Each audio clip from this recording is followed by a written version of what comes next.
you get to with 5 miles to go, it's all downhill, and you really want to be full of run. And if you're still just running even pace, you're going to be passing a lot of people because everybody, just about everybody's slowing down that stretch.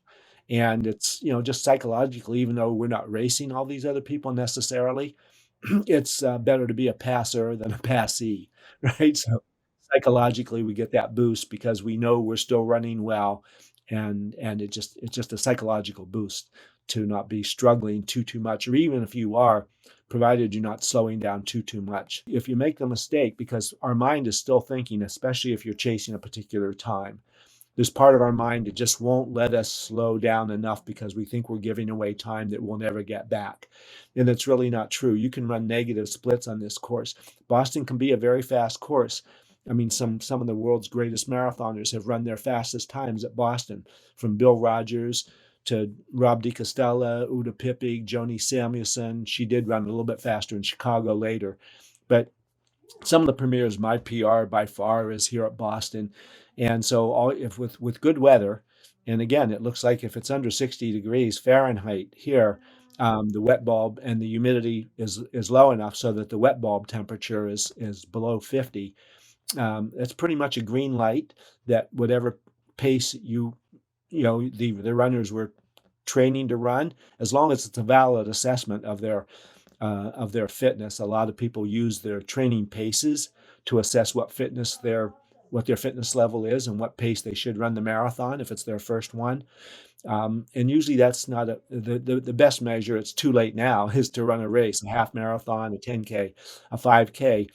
All the finishing times that we achieve in those can be interpolated and to calculate a reasonable marathon pace.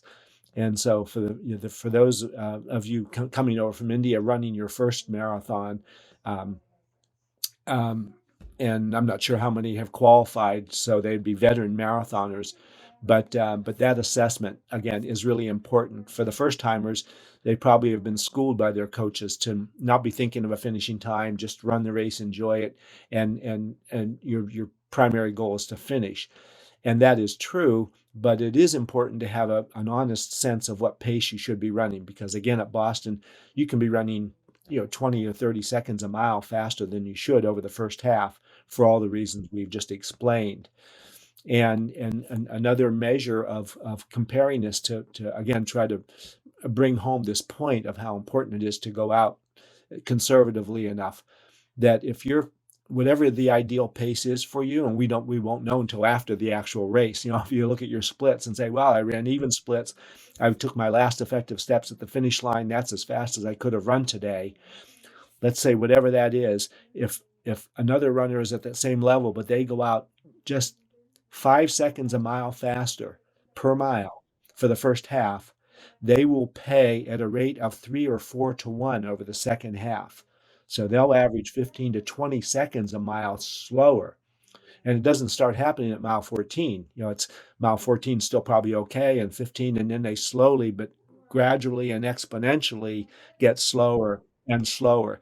And that means the course will take its due. It will make you pay back in interest, in high interest payments, which means now if you've been running 8 or 9 minute pace, the course wants you owe it a couple of 12-minute miles or 13-minute miles, which means you're walking over the last 3 or 4 miles at some points because of fatigue, and that's where the payback is.